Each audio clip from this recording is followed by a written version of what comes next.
Yo, what's going on, snipers, and welcome back to our Colorado Avalanche franchise mode. So, in last episode, we took on the Washington Capitals in the Stanley Cup Finals, and we did exactly what Detroit did in 1998 to them, and we swept them in 4 games. So, it was a pretty interesting year, especially after that Sweden round.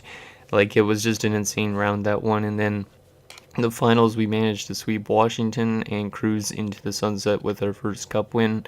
So now we are looking to add some more pieces here at the draft and in the offseason to get ourselves maybe a second straight Stanley Cup and maybe a third straight finals appearance. So yeah, let's get right into the draft. I'm not sure what we're going to really look at because we do have a lot of prospects in certain areas.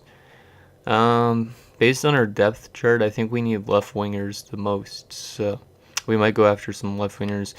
Let's just take a look at what we have pinned, because I think I did pin something in the later first round, if I'm not mistaken.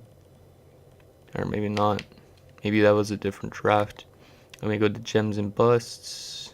There is some gems. Okay, oh yeah, we do have actually a guy pinned here. This Wars guy, but that guy's not even going to pan out, probably. Like, it's his low franchise, but I don't think he's a franchise player even. So yeah, let's just get right with this draft, see if we could get something good to help out our future, or maybe even like an immediate impact. So let's see who Finland takes at number 1. They take Rive, who's not even that good. 78 overall to start. Yeah, this draft might be a pretty weak draft. Yeah, if the top 3 are in the 70s, that's pretty bad. And at 66, damn. Yeah, this might be a pretty weak draft for the most part. But as long as we find something that could help us down the road, that would be great. So, LaFlamme might be a low elite. He was supposed to go around 25th, it looks like. Not too bad at shooting, maybe not too bad at senses and physical. His other stats don't look the greatest. And he's not really consistent offensively. It looks like he doesn't use his teammates well. Giordano. This Darling guy fits what we need with left wingers. Same with this Wong guy. But Wong might be a medium top 9. Same with Darling. Um, Giordano. Giordano doesn't look that bad either, but he has his weaknesses and he is injury prone, which I don't like. We could always bring this guy in because we don't have a lot of grinders, guys that could take penalty killing minutes, other than like Ralph Culp. So yeah, let's take in Emmanuel Darling. Why not? I'm just gonna take a risk. Let's see how he is. I might auto sim most of this draft because it's not that good. So medium top 9. Hopefully he pans out being a late first rounder. Second round, let's see what we could get. Anything better than the first. A medium top 6 defenseman. I don't really need these though. Nelson Champion, center 2-way forward. He doesn't look that bad, but he has bad character. We don't really want bad character guys kind of in our locker room, even though we don't have morale on. This guy doesn't have the best character. He might be an egotistical person. This guy might be medium top 6. Sheldon Wall. Yeah, you know what? We're going to just take this guy. I might auto-sim the rest of this because this is just going to be boring if all these guys are really bad. So Sheldon Wall is another medium top 9. He's better than our first round pick. That's pretty bad. But at least we have another Wall on the team. Anybody else that we could go after? Let's just check potential-wise. Okay, there is a medium franchise goaltender. But do we really want another medium franchise goaltender considering we have Ross Carter? Like, this guy could be trade bait, but Tobias Hines, when is he supposed to go? Even 904. Yeah, let's just take this guy. I'll use him maybe as trade bait, but I don't know if he'll ever be our goalie because with Carter being a first rounder, he's gonna pan out better, I think, than this guy is. And this guy has quite a few years before he pans out. So yeah, let's sim the rest of this draft. Just because that was a pretty weak draft for the most part. So after we got Hines, the computer gave us Krombin, Voinov, Knights, and Stevens. Okay. So now we are on to the re-sign stage. There is probably some players that are going to be let go of because of the fact we do have to make room for some youngsters.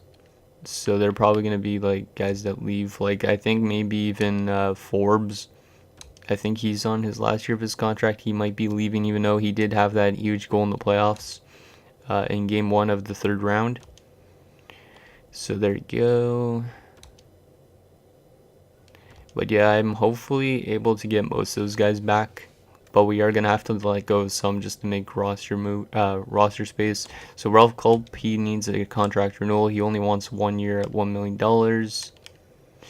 He might not pan out that much. Like if I gave him 8 years, he doesn't want that much.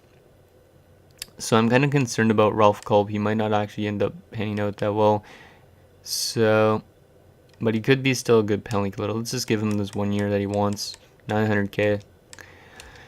Dunn, this guy is just an AHL prospect pretty much. We'll just re-sign him. Yeah, we'll re-sign these guys for now just in case. Yannick is not going to pan out. We'll qualify him for now. And same with this Lewis guy. Goalies, Whitfield, you're going to get re-signed again. Unsigned, let's go to... Okay, Galchenyuk's grown a lot since last year. That's good. How did he play in WHL? Pretty good. Almost point per game. He's going to get a contract this year, but he might not be AHL eligible still. So there you go. Flynn, 66 is not that bad. Yeah, you know what? Let's give Flynn a contract too. And then everybody else won't get a contract yet. So the computer got us a low top 6 defenseman, another low top 6 defenseman, a medium bottom 6. And a 7th D. So yeah, that was a really bad draft. Goalie wise, Monte, no, I'm not going to give him a contract just yet. And Hines, I'm not going to either. Okay, so UFAs now. This is the big ones. So Fleury, I want to get him back even though he is 35 just for 1 more year. Because he'll probably be retiring soon. So let's give him 1 year at 7.5. Most of these guys should come back because considering we just came off a cup win, but you never know. Ozolinsh, I still want to keep you around for a bit longer. I'll give you 1 year at 6.850. Milan Hayduk still does not want an extension, but I still want Milan Hayduk back because he had that OT winner in round 1, or not round 1, round 3. So we'll give him $7 million. See, that's the thing about playing with the cap off. I could re-sign everybody, but it's more realistic to the time period. So, Adam Foote. Yeah, Adam Foote, you're going to come back for 1 year. Just please don't get injured again like you did last year because it almost made us lose the playoffs. So 1 year at 6. Sullivan might leave. Yeah, I might let go of Sullivan just to move up some youngsters. We'll see. Jan Bulis, I want to get him back as well because he's pretty good. And he's cheap too. So 1 year at 3.3. Mike Watt, I want to get you back maybe again. 1 year at... Yeah, I'll give you $3 million as well. Why not? I think Patrick Wall also needs a contract. Yeah, he does. He's going to be our backup probably soon, I think, because he's probably going to be dropping off. So we're going to give him 6.650. Let's advance a day and see if we get all those guys. And then we're going to also make sure we have enough roster spots to sign the other guys. So everybody is accepting. Anybody reject? Nobody rejected so far, so that's good. Probably because I gave them like $1 million more than they wanted. So UFAs. So let's just get rid of some of these AHL prospects and stuff. So Hutchings is not going to pan out, unfortunately. Birch, you know what? We're going to give him a contract. 64 is okay. Barkov, yeah, you know what? We'll give you a contract as well, even though you're already 21. Helenas isn't going to pan out, so we're going to release you. Gertson, we're going to release you. Same with Boykov, because those guys are getting up there a bit. Same with Bodin. And yeah, McBain is going to go because he did not play the greatest in the playoffs. Like, he was a minus player. So we're going to let go of him. We could find a new depth defenseman. We might need to keep Colin Forbes, actually, because he's a left winger. Let's go to main roster, see what we have without Colin Forbes. Yeah, we don't really have much, so yeah, we're going to get Colin Forbes back, I think. Yeah, for sure, we're going to get Colin Forbes back. He doesn't want that much either. And he was pretty good in the playoffs. I think he had like 6 goals or something. Sullivan, do I have room to get Sullivan back on the roster? Centers, so basically 1, 2, 3. Well, we had Sullivan playing wing last year on the right side, so he'd be... Oh, wait, actually. Yeah, I think I might have to let go of Sullivan. Yeah, we're going to let go of Steve Sullivan this year. I didn't mean to quit out of this. But yeah, we're going to let go of Steve Sullivan this year because we have too much right wingers and we don't have enough center spots, so... And I don't want to be playing him on the third line because that's really unrealistic. So we're going to let go of Sullivan and we're going to find somebody else to take his spot. Maybe one of our prospects will. Sean Donovan. Let's take a look at our right wingers again. Our right wingers are good because Grabeshkov would be there. Zubov should be jumping up as well. So we might need to make some room on the left wing side. No, he could play left wing. Yeah, so we might be good actually for forwards for the most part, I think. So yeah, Donovan, you're going to go as well. Forbes is already renewed. How about defensively? Do we need any more defensemen in Miller and Dandino? We got 1, 2, 3, 4. Amari Roche isn't going to be ready yet. So yeah, I'm going to get Miller and Dandino back. And then I think that's it. So 1 year for Aaron Miller at 4.5 will do. And then we'll get Dandino, even if Dandino doesn't want to re-sign with us, 1 year at 3.5. And then I think we just need to sign some depth and then we're pretty much good. So there you go. Those are the contract renewals. Let's just see if we get those guys, which we should. Yes, we do. Okay, let's just make sure we got everybody before we advance because sometimes I forget about who I have to re-sign. So let's check. UFAs are good. RFAs, oh yeah, Janik and stuff. Yeah, those guys could stay qualified. I don't really care about them. And yeah, that's good. Okay, so let's advance to free agency. Like I said, we just need some depth, I think, more so. We'll check just to make sure, but... Yeah, I think that's it. So, and Lewis and Janik have accepted, so I guess those guys are just going to be depth in the AHL, but that's okay. Or fourth liners. Okay, so let's take a look at our roster, see what we are missing. I'm pretty sure it's just depth at this point. So, centerman, let's start by overall. So, basically, we'd be like 1, 2, 3, 4. Yeah, that's good. And then Forsberg's a left winger. So 1, 2, 3, 4. That's good. Right wingers 1, 2, 3, 4. That's good. Defenseman 1, 2, 3, 4, 5, 6. So yeah, we do need a depth defenseman and a couple depth forwards. And yeah, that's good. So let's do that. Pick up some depth.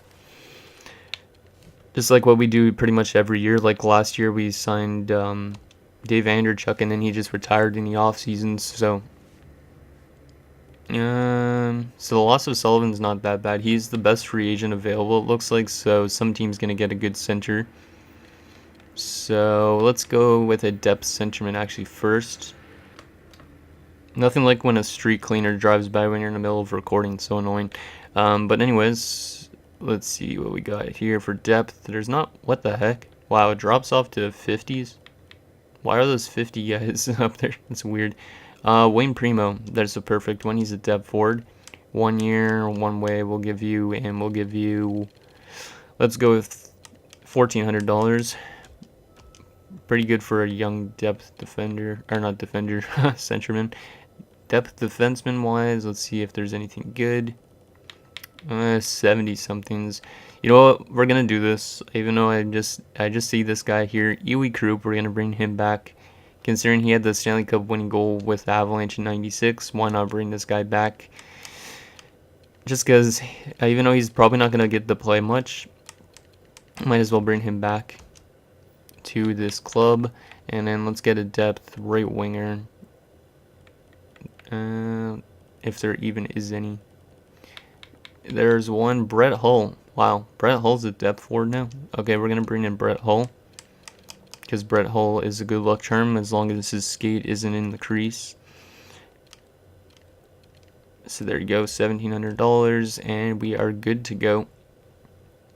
I'm surprised Brett Hull hasn't retired yet, but then again, that's like real life. So let's start the sim to next season and see if we get those guys. We should be able to. So Krupp is back in Colorado. Same with Primo and Brett Hull. So this team is looking for a second straight Stanley Cup. Hopefully that happens. So let's sim to next season and check out our lines. Okay guys, so here is our starting lineup for the 2004-05 season, which was actually the lockout in real life. So we got Forsberg, Sakic, and Fleury still. Hayduk, Drury, and Zubov is going to be playing up here just because he's got the better offensive stats, I think. Yeah, he's got better offensive stats, I believe, than Watt and Forbes. And then Watt's going to be playing with Bulis and Gerbeshkov, who jumps to the NHLs in 82. Excited to see how this guy plays, considering he was a 7th round pick and he's got really good offensive stats as well. And then fourth line we got Forbes, Zadorov, and Culp. Let's actually change this so Culp plays on his actual side. Defensively we got Ozolinsh and Sam Strudwick up to an 89 overall at 21. He's already listed as a top 2 defenseman. So this guy is poised to win his second Norris in his second NHL year. I'm excited to see how he plays out.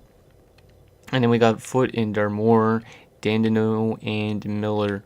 In terms of goaltending, Patrick Waugh has dropped down to an 87 starter. So he is probably going to retire soon, like probably at the end of this season. And then Ross Carter is ready to take over as the starter next year or even mid-season, as he's already up to an 82. And then scratched, we got Iwi Krupp, who is a depth defenseman at 75 overall. Brett Hull at 79, who still should have, really good offensive stats. Which means if we need to, we put him in, he's going to probably score a lot of goals. And then we also got Wayne Primo here as well, just for like center purposes. And if Zadorov goes down, because Zadorov has injury troubles. So our lines look pretty good. And then in the system, we don't really have much anymore for prospects. We got Little still, who's not probably going to pan out. We got Burkholz, Barkov. Is this Lindstrom guy ours? No, it's not. Barch. Who else? We got Roach is actually listed as a depth defenseman, so he should be NHL bound next year. And then I think that's it. Actually, also Morrow. He's growing pretty good, 63 now. And goalies, Gunnarsson is a 78, so I mean, like, if we need to next year when Patrick Waugh retires, hopefully, Gunnarsson will be our backup in the NHL. And yeah, our only depth guy is another goalie. So we're looking for a second straight Stanley Cup. I think we could potentially do it just because of how good our defensive core is in comparison to most teams. One last thing I wanted to show you guys before we end off this episode is I actually made the third jerseys for the Colorado Avalanche in the offseason. So we do have a new jersey release because you can customize jerseys when you have custom teams in. So let me just show you guys quickly what it looks like. So as you can see, it is just basically a replica of the third jersey the Avalanche had back in 2004. It was the one that said Colorado across, but obviously they don't have that logo. So I'm really into how this one actually looks on the ice. So we'll probably, if we have a chance to win a Stanley Cup again, we'll probably wear those jerseys just because they're pretty sick. So yeah, I think that wraps up this episode of our Colorado Avalanche franchise mode. So in next episode, we will take it to the season simulation and hopefully go for a second straight Stanley Cup. So thank you guys so much for watching, and I'll see you guys next time.